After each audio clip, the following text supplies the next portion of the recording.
Today's episode of Midlife Reimagined, a Life Beyond Menopause podcast is with the delightful Sandra Flora. Sandra shares her story about the challenges she went through in perimenopause and how it actually helped her get really clear on what she wanted to do and how she went about doing it. She didn't tell a soul until her website was up. I invite you to maybe make yourself a cup of tea, because Sandra's the type of person you want to sit down with and have a cup of tea as she shares these wonderful stories. And I hope you enjoy this delightful podcast with Sandra Flora.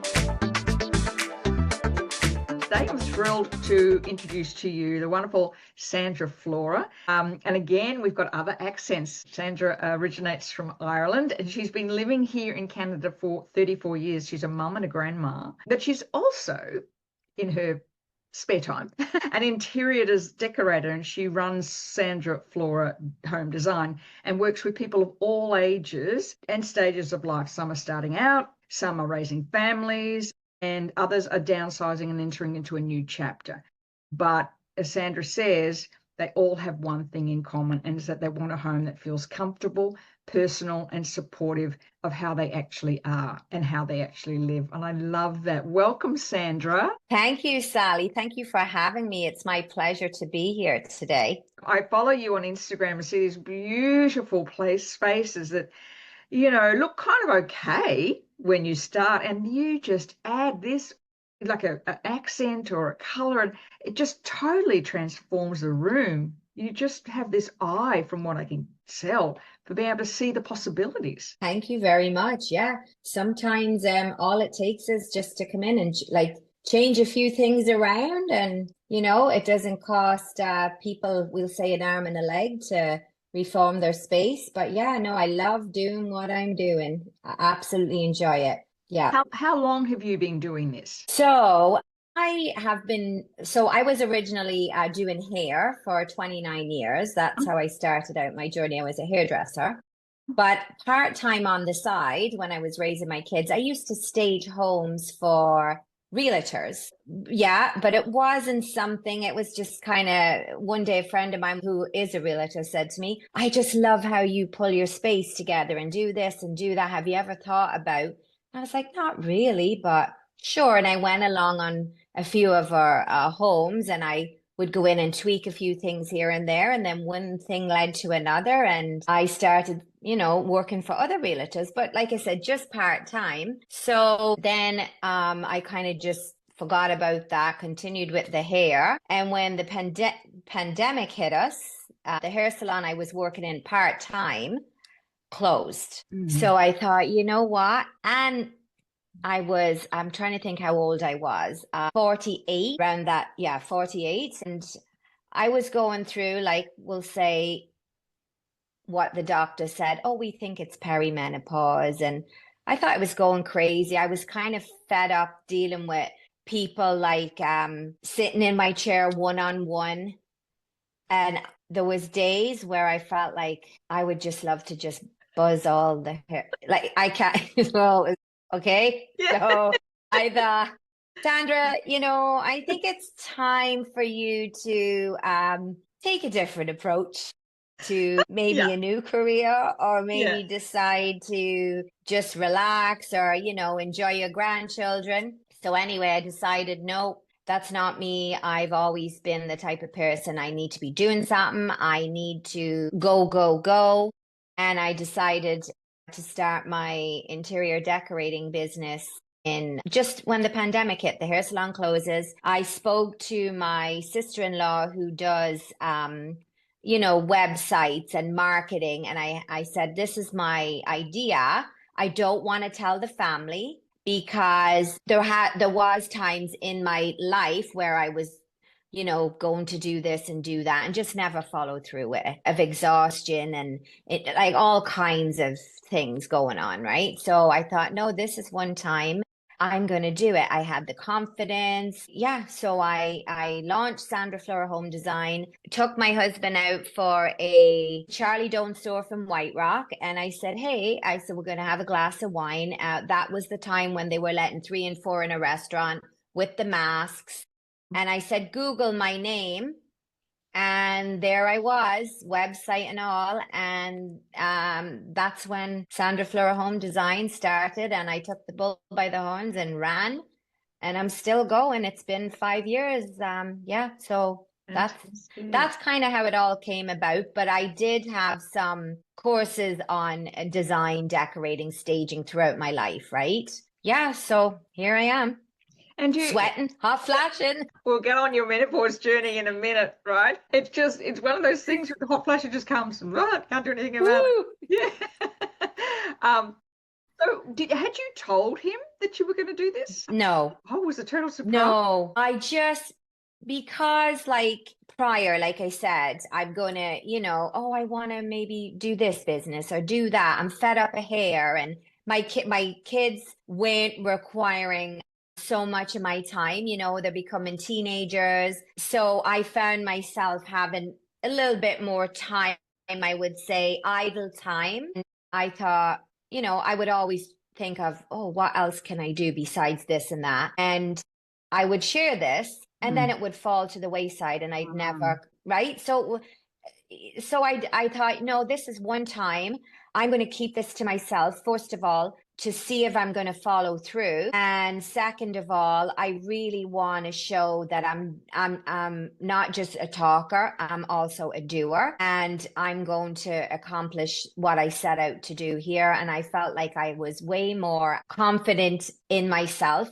I'm assuming maybe my age or all kinds of stuff, right?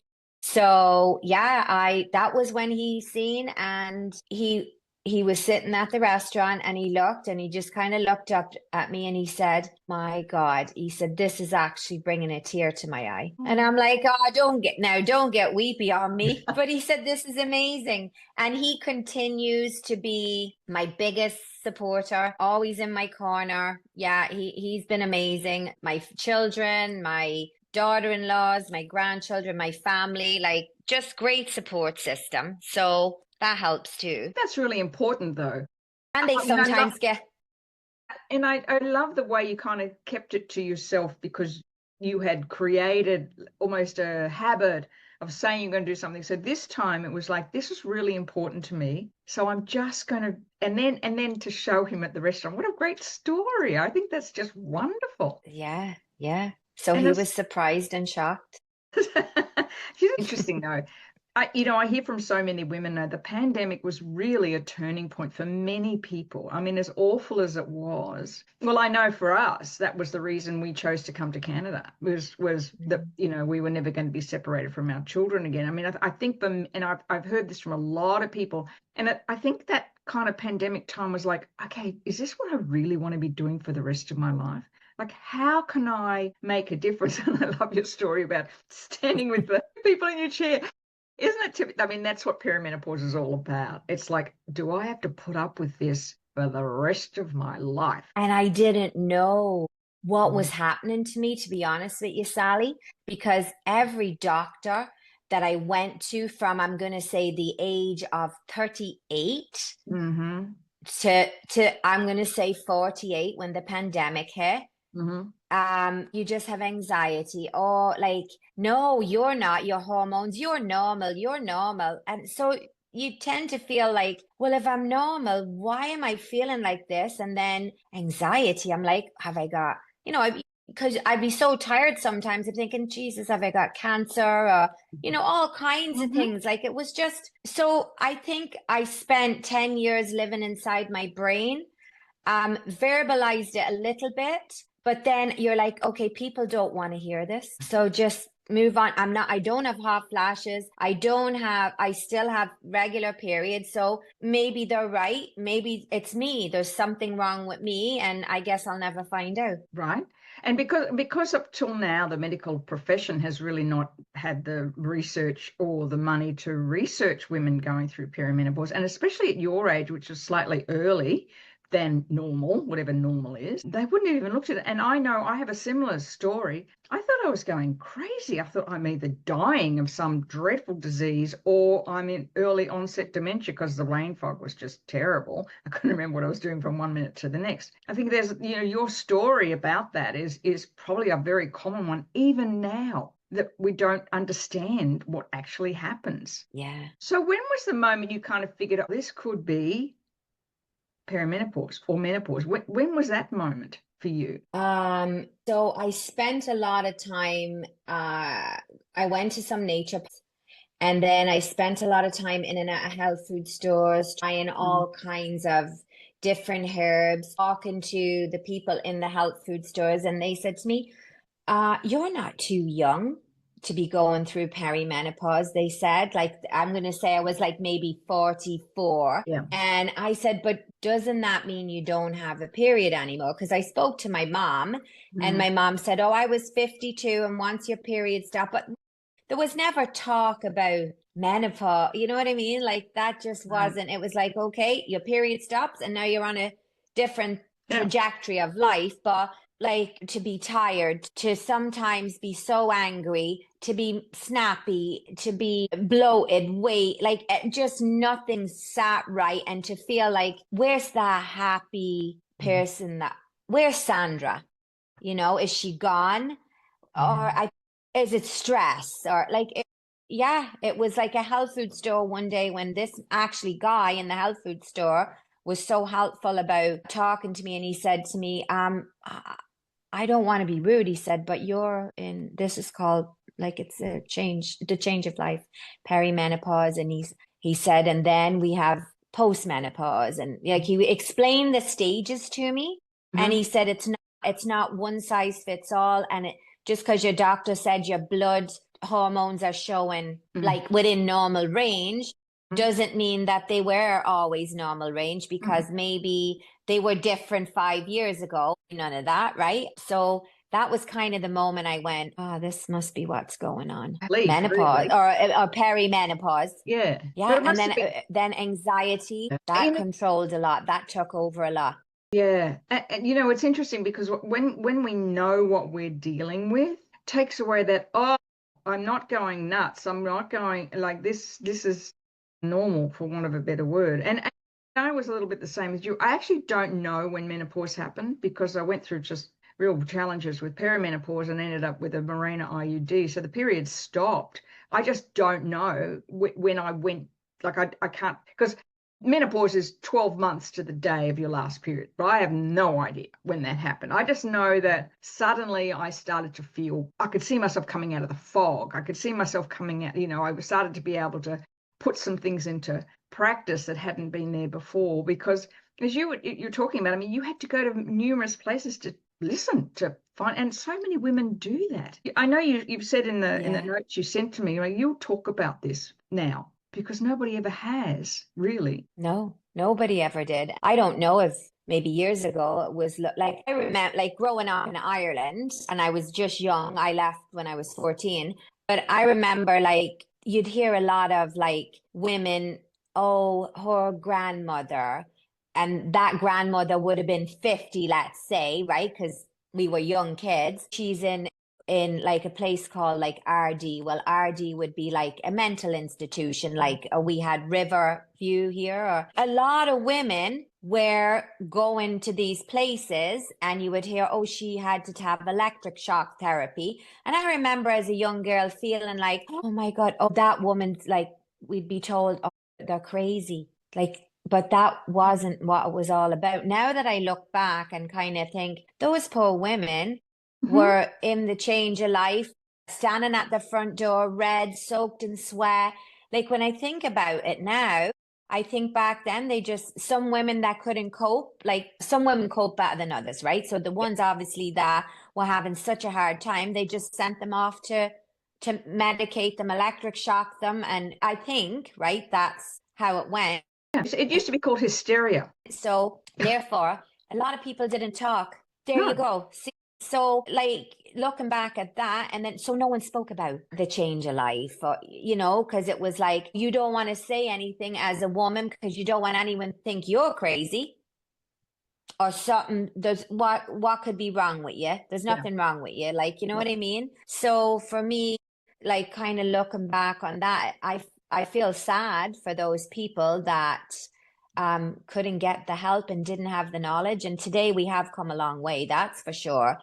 And like to talk about it, to Yeah. open up about it, right? Yeah. Instead of being brushed under the rug. And doctors would, in my 40s, keep saying to me, you need to go on, I can't remember, Paxil, antidepressants. They kept telling me this will help your anxiety. But thank God, the type of person I was, unless I was absolutely dying, I wouldn't take a Tylenol or an Advil. Like, that's just how I was. So he'd give me the pill and I'd come home and I'd get researching and I'm like, oh, this is not what's wrong with me, right? Like, but like you did say, Sally, so when my period stopped, I was 52. It was May.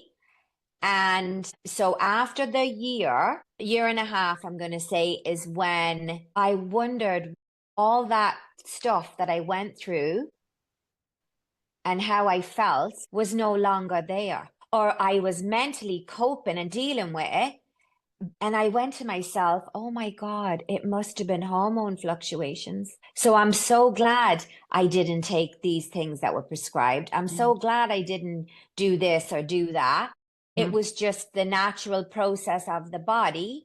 And then what started 2 years after the period stopped now, and it's full blowing, would be hot flashes, soaked, but I would take that any day over dealing and feeling and living the way I did in perimenopause. Yeah. Yeah. Absolutely. Yeah. And I think you've got a really interesting point there too, but I think for many women going through this, it's actually perimenopause that's harder because, as you said, I mean, interesting, highest number of divorces amongst women are about the age of 47. Highest rates of suicide amongst women are about the age of 47, which is just slap bang in the middle of this thing you're going through. And it's interesting you talk about, the going into mental institutions. I mean, we're talking 50 years ago. That's not a long time ago. It was the era of our mothers and our grandmothers. And my grandmother was on antidepressants as long as I can remember. And I remember my mum telling me the story of going to a doctor's, and she wanted to go on antidepressants because all her friends were. She thought, well, maybe that's the key. And he said to her, just go home and pour yourself a sherry. And so she did. And so that's how she got through it. And and it's unfortunate because I was pregnant with my second child when I remember all this happening, and then she passed when she was 57. So I didn't have That's so young. Yeah, so yeah. She passed from breast cancer, but I didn't have the wherewithal to ask her. I just remember things. Like I remember coming home from work one day and she was sitting outside crying, and I thought, the hell's wrong with mum now? And never for the life of me thinking, oh my God, her hormone, and 5 kids at home, and she was working full time. I mean, when I look back on it now, I think, oh my God, poor mum. She just was, always on a diet, always trying to lose weight, all that stuff. I think it's really important that the conversations we have with our daughters in particular is about this. We have a hesitancy to, as women, I think, as it gets further away from it, we said, well, it's fine. I was fine. I got through it, blah, blah, without realizing, remembering, as you said, what it was like when you were in it. Yeah, so exactly. Do you talk to your daughters about this? I have 2 sons. Oh. But I definitely talk to my daughter-in-laws for sure, but they're young. So I do have one daughter-in-law married to my oldest son. She's only going to be 30, but she's been experiencing nothing but issues. We had this conversation and I said, that's not normal. I said, I think you could have hormonal imbalances. Don't be letting the doctors tell you this, tell you that. Why don't you, and I'd tell her things or show her, like, read this book or read up a little bit more on yourself. Because I said, I spent a lot of young years, I said, and you're going to waste them. Don't waste them. I feel like I wasted mine if I could just get them back, right? And then going back to moms, there was 6 of us too in my family. So my mom had 6 kids, worked as well. And I think their generation before, like my grandmother, my great-grandmother, they raised the women to be like, no, you're a strong woman. There's nothing, like, there's nothing wrong. You just open the door, let the air come through, yourself off, and just move on, right? So I think that was how those women were raised, and they didn't know enough. Like, oh, so for example, my mom, she went through like the hot flashes were so horrendous for her. She's a 5 now, and she still gets hot flashes. But like in her 50s, like my dad passed away in my mom's very early 50s. So she was working full time, and she said, I remember, she said, like when she'd have to fit a guy for a suit and she said, here I am measuring and I'm just red and the sweat's running out of me. And she said, and I'd be thinking, what must those people be thinking? Like, why am I all red or things like that? She said, like, if you really need to take something, don't suffer, she tells me. Don't suffer. Yeah. 100%. And each woman's, like, as you said before, each woman's journey is different. There's no two women that have the same. And, when you see on social media in particular, just do this, or just do that, or just try this, it's so individual. And I'm a great proponent for girls from an early age. Understand where your hormones are at, so you can measure it. Get your hormones done now, then you better measure it in 12 months and measure it in 12 months and measure it in 12 months, and then And I think we put up with so much as women, even things like painful periods and not being able to get out of bed. And my naturopathic doctor says we don't have to do that. And yet it's almost like it was accepted. Oh, well, you just have a bad period, but just move on with it. Like, that's another thing too. In my younger years, I struggled with heavy periods, anemia. I was on and off with gynecologists. I had a ablation done. Nothing worked for me. Nothing worked. So they did recommend a hysterectomy in my mid-40s. And I was a little nervous. And then when the gynecologist, I don't know what it was, she had to do some type of ultrasound. And she said, this hysterectomy won't be laparoscopic. We will have to go in through one of your cesarean section incisions, because it's a little more complex, because your uterus is adhered to the, what did they call it? She said to me, layers of muscle from, I guess, the cesarean sections, however, scar tissue. See, my brain. Scar tissue. We get it. So she said it would be a little bit more, it'd be a little bit more in depth. Oh, and right there I went, not a chance will I be opened up from one of my cesarean section incisions, because I remember it was a bit of a tougher recovery, and there was no way at 48. And I thought, you know what? I suffered this long. What's a few more years? And that's just mentally where I went. I thought, I suffered this long. What's a few more years?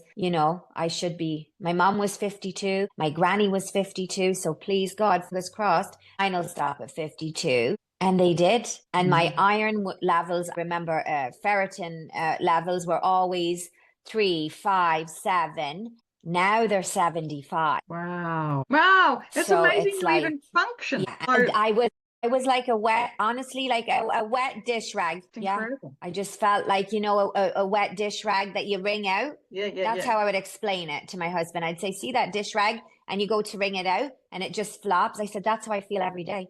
And he'd say, that's not normal. But sure, we weren't none the wiser.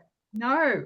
Took iron supplements, but they didn't do. Yeah. And that's the problem, isn't it? We get so used to just operating on automatic, and that's always been the issue, even with research, because, it's only about 4 or 5% of the total amount of money allocated for medical research has been allocated to women's health.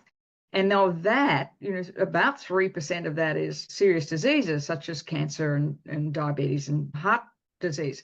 And so there's very little information, research available and so you go to the doctor and they'd give you either these big scenarios. I remember a doctor saying to me, let's just get a hysterectomy, get it over and done with. And I think I was about 48. And I'm like, no, I don't need to.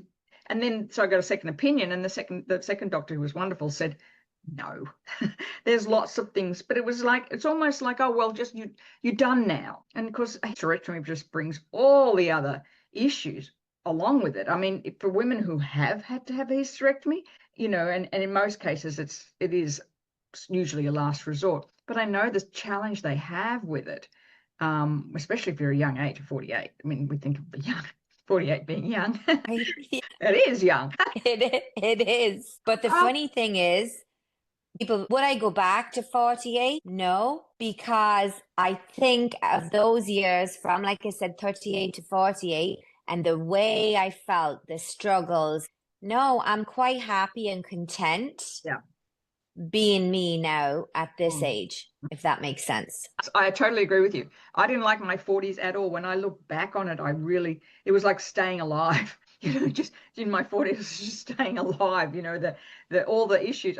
I remember being, like you were saying, so tired all the time, having teenagers in the house, the anxiety, the anger, getting angry one night because I'd come home from a really long day at work. I'd been there 10 hours. And I walk in the door and the kids are sitting in the living room and there's stuff everywhere and the dishwasher's full of clean dishes and the sink's full of dirty dishes. And I just absolutely lost it. Like, just literally locked myself in the laundry, screaming and yelling. I mean, I was just at the end. And that's when my husband, I remember him knocking on the door.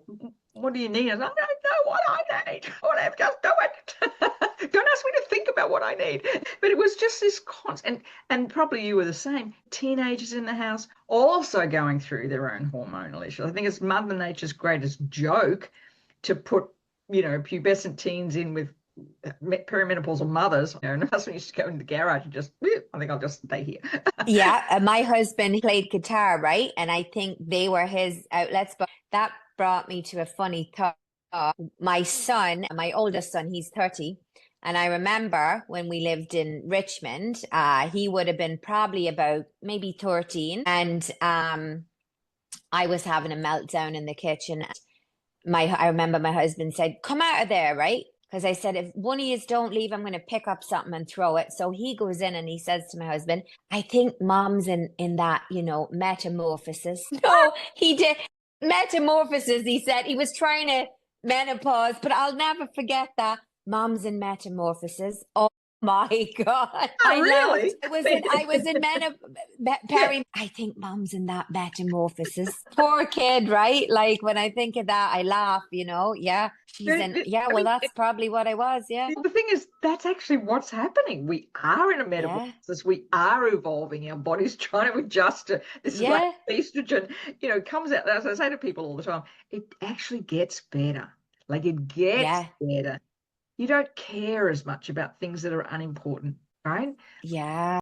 Like you were saying, sitting in the chair, you just save somebody's head off. It's like, if there's somebody's talking rubbish, like, I don't want to hear this. Like, exactly. Or like, there's so many things in the world that, or so many people in the world that maybe need so much more nurturing or compassion, or, whereas an example would be, I'll give you an example of this one customer. I felt like shaving the head off. My $4.5 million this lost a stock of that, right? And it's kind of like, I listened to it for 10 years and you just have to. And then this one particular day, like I said, I just felt like shaving all his hair off and saying, I just had a lady in my chair, two customers prior, that I had to actually shave her head off because she was diagnosed with cancer. And she sat there and I went through it with her, shaving her head off as she cried.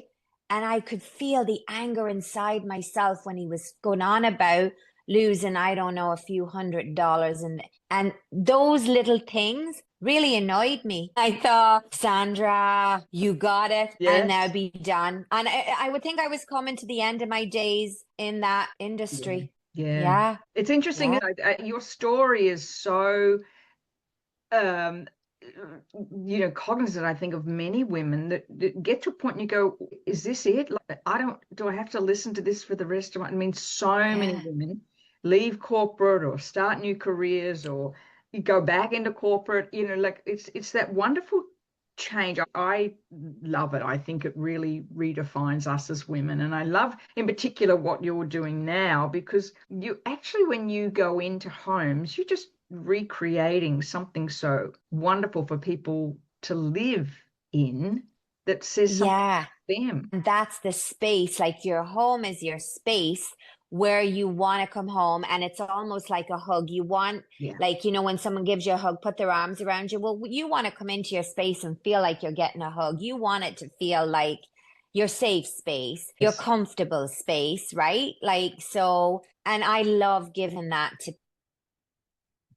people, and like also transitioning people from their homes of 40 years into like independent living. I also do that. So I try to take their belongings and recreate their new environment, as I call it, a mini replica of the home, so that, women in their mid 80s, early 90s, they're feeling, I can't even imagine how they're feeling about that change. And you want them to feel their environment is surrounded, with things they're familiar with too. Like, it's every aspect, I guess, every age of life, right? That you look at, we transition and we change, really, don't we? Yes. And I was thinking, as you're saying, like a woman in her 80s and 90s has been in her own home for a long time, and then she has to go into, assisted living. I mean, that is, what do they call it? God's waiting room. I mean, that once you go there, that's it. So being able to take replicas of your own space. And I know, because when my dad passed, oh my gosh, cleaning out his house, like I remember he said to us, because we had to put him into care for a little while, and he said, don't get rid of my antique tools, my tools in the garage. They were rusted hammers and some chisels, and stuff. They were his. They were his antique, that were his, he'd had them all his life. And getting rid of those was really hard for all. I'm one of five. And when we were going through it, that was really difficult for us, because that was him. That was who he was. He loved to tinker.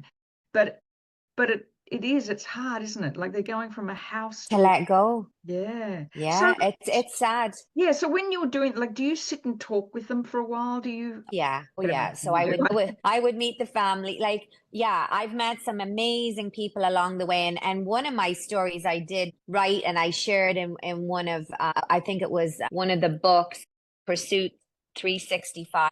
The story was how I started my business, and when I met some of these people and transitioning, especially the elder ladies, like in their 80s to 90s, I would always start off with, when I go into the house, hey, why don't I make you a cup of tea? So I'd let me boil the kettle. So it became another cup of tea for me, like when I go in their home. So we'd sit, and they like to have the chat. They like to have the cup of tea. I'm not going to go in there and get right down to brass tacks and say, this is what needs this. No, we're going to have a cup of tea. I'm going to learn about your life. And then I'm going to try and make this transition the smoothest, easiest, comfortable possible way that we can do it. And I want you to feel safe in your space and not just strip you of everything that you've been used to all these years. It's so difficult, and it's so difficult for the family, for the children also, right? That the children, say in 50s, 70s, dealing with this too, therefore probably not a bad idea to start going, like, myself and my husband had just this conversation. I said, like, we need to start going through our stuff, because I even have some blankets from my aunt in Ireland. She was amazing knitter, like, and I'm like, these mean nothing to my children. Like, what am I going to do with this stuff? So donate it and get rid of it. It's very hard to let go sometimes, but I guess you just have to mentally get in that state of mind to say, we need to let it go, because it's going to happen when our kids get their hands on it, or our grandkids. It's going in the dump because it doesn't mean anything to them, right? That's exactly right. I mean, we went through this when we moved from Australia to Canada a couple of years ago. We had to get very, very, very strict on I said to the kids, I've got all these lovely memories of you, and all the stuff I'd kept. I used to put there, each week I'd put whatever they made into preschool, and I kept all that. And when I said, do you want me to bring it? The kids went, no, it means nothing to a couple of, I've kept their cards that they handwritten and all that stuff. But then they've got, well, where am I going to put it? Like it was Yeah. okay for to keep all that if it was mum and dad's house, Yeah. but I don't have a, I have a small apartment. Where am I going to put it? And moving here, we were very, very strategic in actually what we were buying. So we'd gotten rid of everything. We gave everything away or we sold stuff. So we were starting all over when we came to Canada. And now I won't have things in my house because they mean something for a minute, like things. So that's funny that you say that, because that my mom would be the same way, because we moved when we left Ireland. We came to Canada, I think, with 5 big cardboard boxes, and the only things in those cardboard boxes would be some photos, would have been the kids' duvet covers from the bed, and like a few things like that. And everything else was either sold or left behind. And then when we came here, we started all over fresh again. So my mom would be a minimalist, and she definitely wouldn't be like a materialistic. No, No, no. So no. yeah, we moved her out of her home, about 8 years ago, but she moved to a condo, right? All my siblings had left, and I'm like, why are you in this big house on your own? Get a condo. And it was probably the easiest move, because she had no problem. Oh yeah, no, I'm not bringing this, I'm not bringing that. And we just got all new stuff.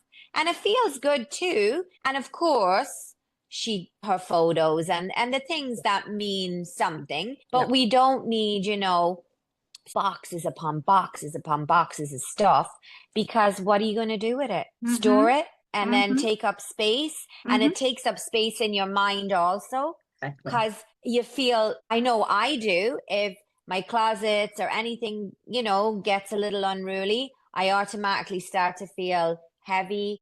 I feel weighed down.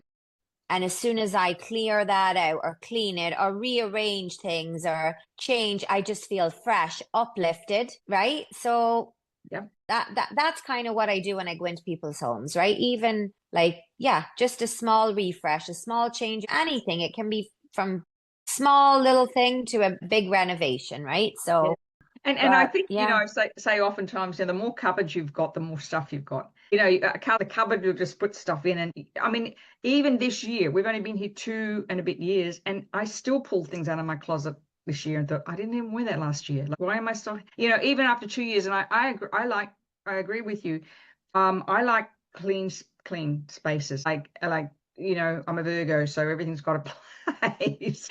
Cushions have to be in the right spot before I go to bed, all that. yeah, But I think the clutter of often we feel in our lives, or the stress, can sometimes be because there's too much stuff in it. stuff. Just stuff. And it means nothing. In the end, it means nothing. I mean, I watched your Instagram stories, and I love how when you go in, you actually add a dimension of light to it. That's the best way I can explain it. You kind of add a dimension of light to things. Like, it's not cluttered.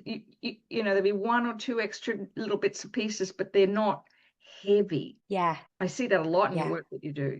Yeah, just find a little place for certain things and things that mean a lot to people. Then I find spaces and places, and just by changing something's color, or even like a change of paint on the wall just to lighten the space up, then Mm, can actually make that furniture look a mm, lot lighter and brighter. Yeah, it just changes the dynamics of that's the right. space. Yeah, yeah. No, I love what I do. It it fuels me, Yeah. and fills my cup, I'll say, and I'm so passionate, and I think that's why I just I love meeting people and I love chatting, so you can't Yeah. really go wrong with what I do. Can't. Sometimes I spend too much time chatting and having tea, and I'm like, okay, I think we need to get this done, we need to finish this today. I love it. I love it. I mean, getting to know people. That's how you make this space so personal. Yeah, Getting yeah, to know them, right? Because yeah. and because oftentimes I think of sometimes someone will come in to look at your house, and it's their vision of what they like, not your vision, and you take that person, their personality, and make it. That's so important. And then tell their story. Yes. I like to tell their story. Yes. No, I'm not going to go in and go, oh, it needs to da. No, I want to sit and I want to find out all about you. And then I want to take your memorabilia and maybe kind of create little things. And I want to showcase your story and how you feel. What a wonderful way to wrap this up. That is so right. I've got a couple of questions to ask you before we go. If you could have a conversation with your 30-year-old self, what would you tell her? If I could have a conversation with my 30-year-old self, I would tell her, don't sweat the small stuff. I would tell her, go out there, hold your head up high. I would tell her to maybe be a little bit more confident. And I would just tell her, take more of a free approach to life. And I would probably tell her, you're not broken. You're not broken. Yeah. One day at a time, I guess. That's a hard question. What would I tell my 30-year-old self? But in a nutshell, don't sweat the small stuff. It's so true, isn't it? The things, I mean, you look back on you when you were 30 and little children and trying to do it all. And the thing, I still remember standing outside the year 1 classroom of my son, and the mothers were talking about reading levels, and it was really important what reading level their child is. And I remember getting, gosh, my child's not at that reading level. Yeah. So if you could matter, don't sweat the small stuff, right? Yeah. Exactly. Yeah. These things don't matter. Everybody excels at different levels. And you're doing the best job you can. Just show up every day. Wake up. Yeah, that's it. Just wake up. Put your 2 feet. We have the privilege, as long as we have the privilege, because some people don't get that privilege to wake up every day and put their 2 feet on the ground, right? So that's brilliant. Thank you, Sandra. I've loved this Thank conversation. you. I know why the people have a cup of tea with you. Thank you for having me. It was such a pleasure. And you can find in the show notes, I'll have all of Sandra's contact details. Please check out her Instagram because she does some beautiful stories on there.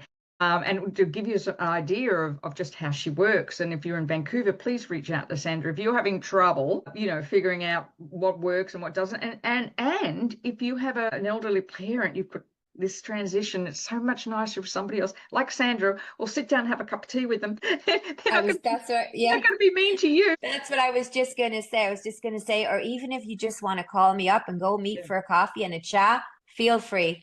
Absolutely. That's fantastic. Thank you so much, Sandra. Love this chat, and we'll talk soon. Bye. Thank you, Sally. Bye-bye.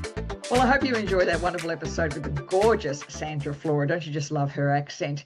And it's inspired you. Have you got something that, you've had on your heart for a long time you'd love to do, but you're scared of being judged or people trying to dissuade you? Do what Sandra does. Just go ahead and build it. Tell them. Thank you for being on this week's episode. And remember, share this with someone you know who may need a little bit of inspiration. Remember to subscribe, and I look forward to seeing you next week on the Midlife Reimagined Life Beyond Menopause podcast. I'll see you next.